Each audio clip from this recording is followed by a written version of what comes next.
Jadi dia melihat bahwa ada sosok cowok dengan rambut panjang dan juga taringnya sekaki. Kita lanjut ngobrol, itu lampu nyala, mati, nyala, mati.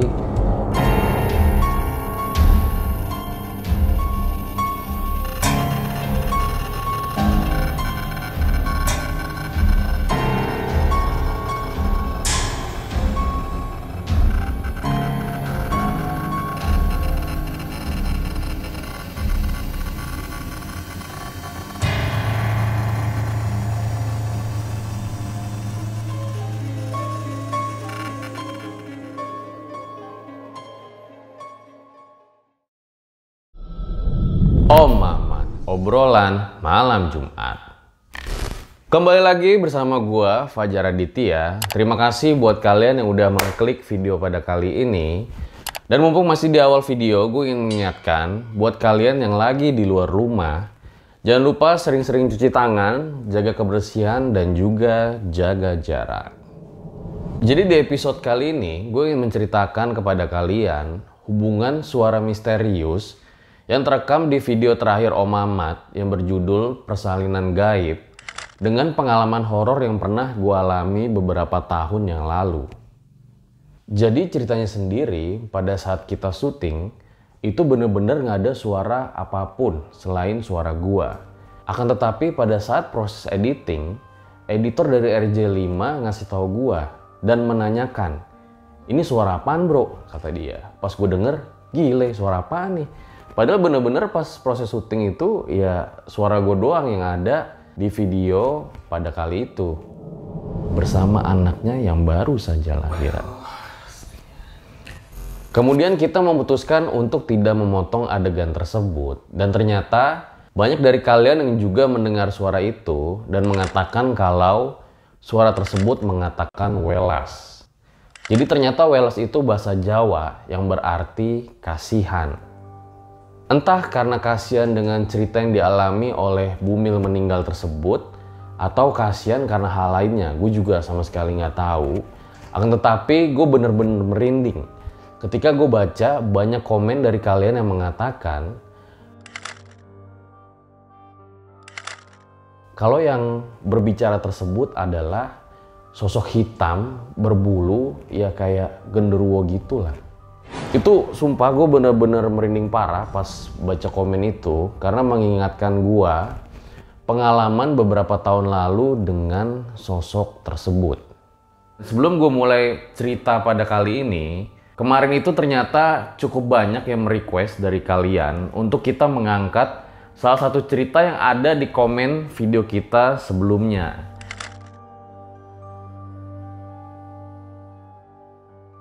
Jujur kita lagi slow respon banget dikarenakan tenaga dan waktu kita sedang tercurahkan untuk Om Mamat season 2. Tapi tenang aja, kita tetap mendengar request dari kalian walau memang lagi slow respon. Jadi ditunggu aja nanti Om Mamat season 2-nya di tanggal 9 Juli 2020. So, langsung saja.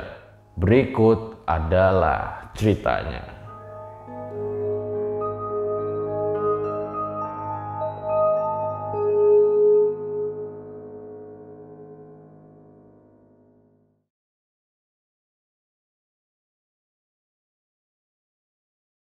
Jadi komen kalian tersebut mengingatkan gua kepada kisah yang gua alami beberapa tahun yang lalu saat gua masih SMA sudah mau lulus kuliah.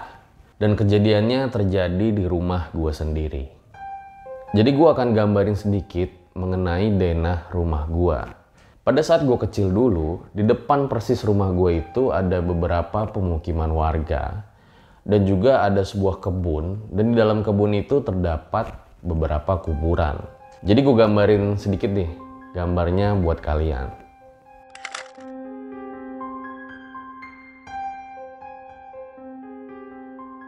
Jadi pemukiman warga, kebun, dan kuburan tersebut itu hanya dibatasi oleh pagar saja. Jadi depan gua langsung pagar, langsung pemukiman warga tersebut. Nah, gue sampai sekarang juga nggak tahu itu kuburan siapa, karena emang gue nggak pernah nanya. Jadi gue waktu kecil suka main ke kebun tersebut untuk mengambil capung dan kupu-kupu.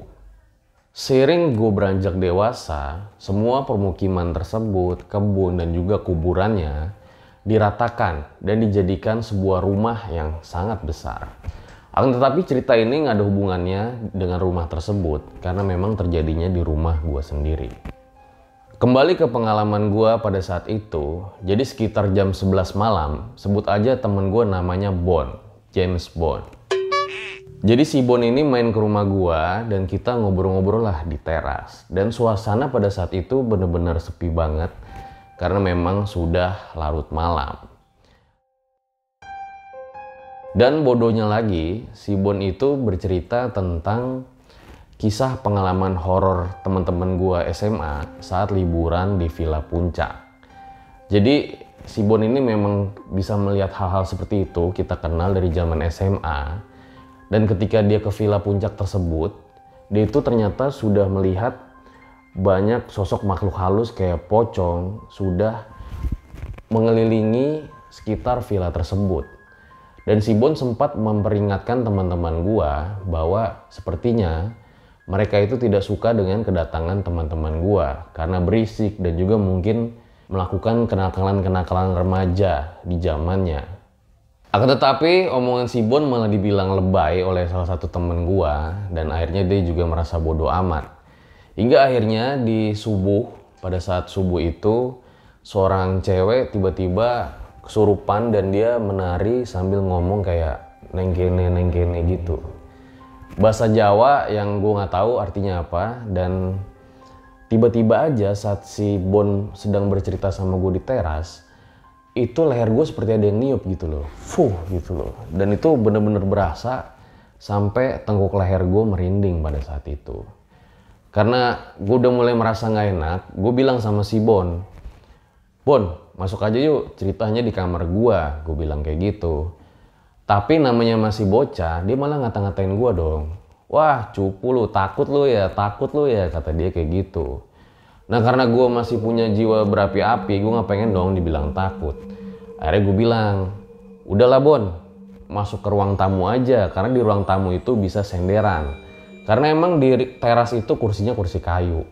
Jadi ini tadi posisinya itu di teras depan ya, yang memang depannya itu kita udah sama-sama tahu dulunya adalah kuburan.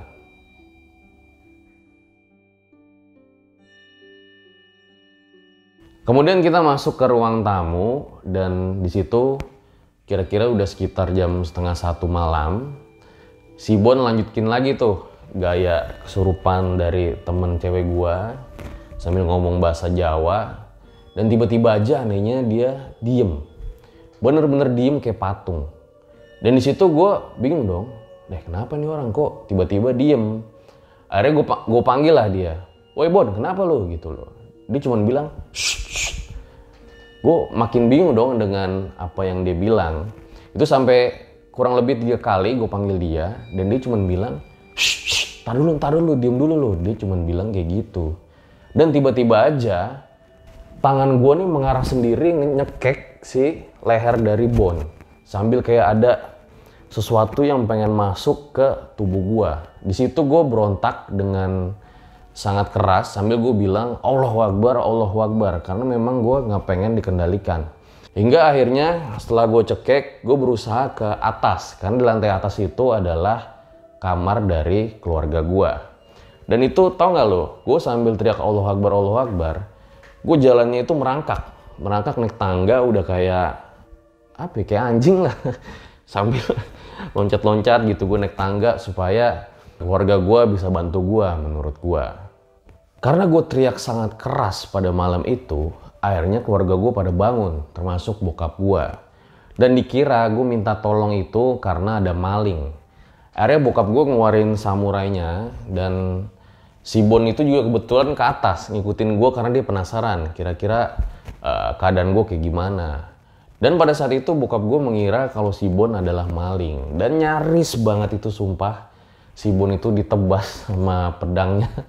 Tapi untung gak kejadian karena dia berkali-kali bilang, Om saya temannya Fajar. Intinya kayak gitu. Dan pada saat itu gue tidur di kamar orang tua gue. Dan Dan itu lemesnya parah, gue gemeter kayak masih shock gitu. Dan akhirnya gue tertidur pada malam itu.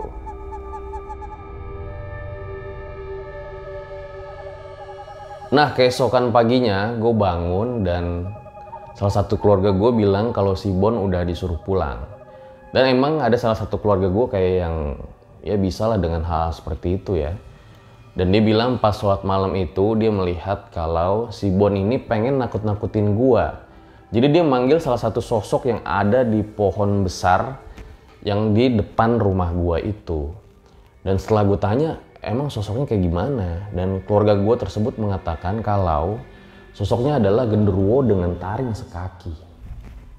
Itu sumpah gue denger itu langsung shock. Wah gila. Kacau juga nih si Bon nih, ada-ada aja tingkahnya menurut gue pada saat itu ya. Jadi akhirnya gue berangkatlah ke sekolah. Gue pengen nyari kejelasan tentang apa sebetulnya yang dilakukan oleh Bon semalam. Dan setelah gue ketemu Bon di SMA, gue langsung bilang begini, wah parah lu, semalam ngapain lu? Manggil-manggil hantu lu ya, gue bilang kayak gitu. Dan si Bon cuman bilang ngelak, apa enggak, gue nggak tahu apa-apa, kata si Bon kayak gitu. Ya udahlah, daripada ribut, gue nggak mau ribut-ribut. Yang penting kan gue udah kembali normal lagi. Cuman di situ gue tanya, sebetulnya apa yang lo lihat pada malam itu? Jadi dia melihat bahwa ada sosok cowok dengan rambut panjang dan juga taringnya sekaki. Padahal di situ gue belum bilang apa yang dilihat oleh salah satu keluarga gue, tapi si Bon ini bilang bahwa perawakannya seperti itu dan ternyata match dengan apa yang dilihat oleh keluarga gue.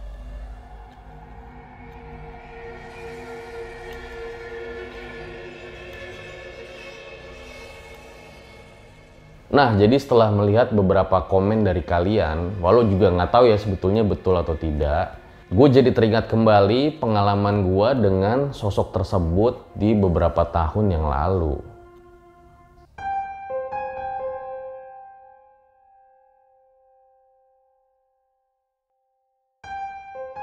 Selanjutnya adalah pengalaman horor gue yang lagi-lagi terjadi di teras rumah gue.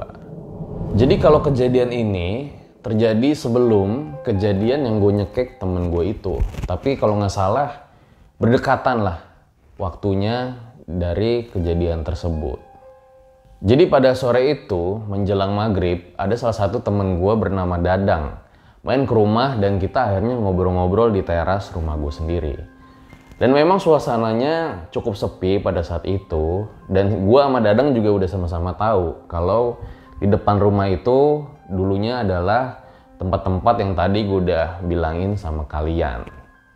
Jadi lampu di teras rumah gue adalah lampu yang otomatis menyala ketika matahari sudah tidak tampak atau gelap sudah mulai menunjukkan batangnya. Atau gampangnya ketika gelap dia pokoknya tiba-tiba nyala sendiri aja gitu. Nah, pada sore itu lampunya tiba-tiba menyala. Teng. Ya udah, gue pikir kan, oh udah mau gelap nih, jadi lampunya nyala.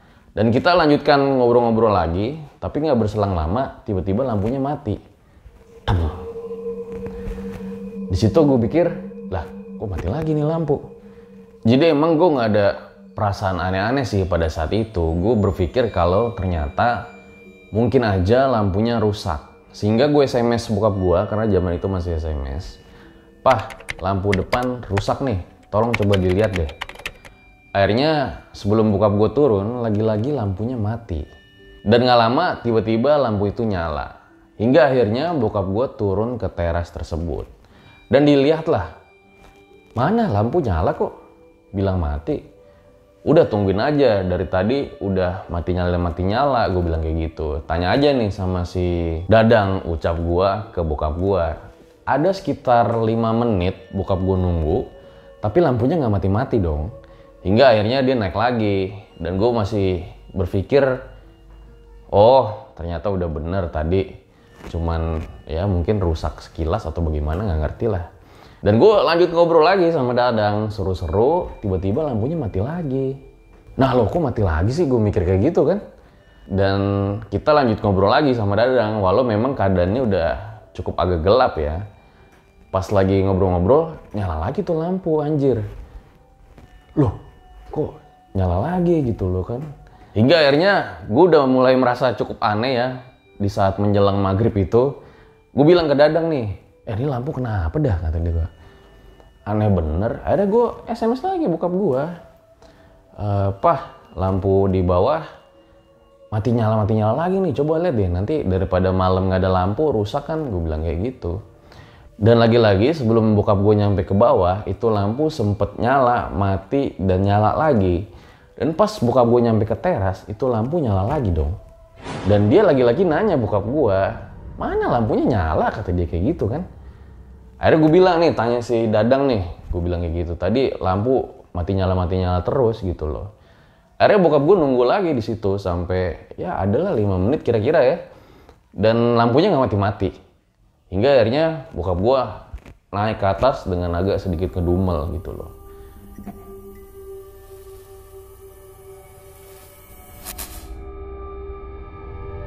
Nah ini udah mulai ngerasa aneh guanya, bener, karena memang kejadian mati nyala ini. Tapi gue merasa udah cuekin aja, kita lanjut ngobrol dah. Kita lanjut ngobrol, itu lampu nyala, mati. Hingga akhirnya udah terakhir gue SMS bokap gue. Pak nih tunggu di bawah aja deh. Coba lihat lampunya ini dari tadi mati nyala gitu loh. Dan lagi-lagi pas bokap gue turun ke teras, lampunya nyala lagi dong. Dan lagi-lagi dia bilang, mana sih lampunya nyala? Sambil marah-marah ke gue, dikirain gue jailin dia kan.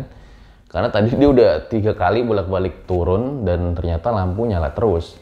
Akhirnya itu lama loh, dia nungguin kira-kira sekitar 15-20 menit di depan teras. Dan tau gak loh, lampunya nyala terus. Hingga akhirnya dia ngomelin gua, wah bikin capek aja nih naik turun kerjain orang tua, kata dia. Lampu normal-normal aja kok bilang mati, kata dia. Akhirnya bokap gua naik. Dan 5 menit berselang, lampunya mati lagi. Hingga akhirnya gue bilang ke Dadang, udah Dang, kita ngopi di luar aja yuk gitu. Kayaknya ada yang nggak suka atau entah mau main-main nih sama kita, nggak ngerti deh. Ya udah akhirnya di situ gue ngopi keluar sama si Dadang.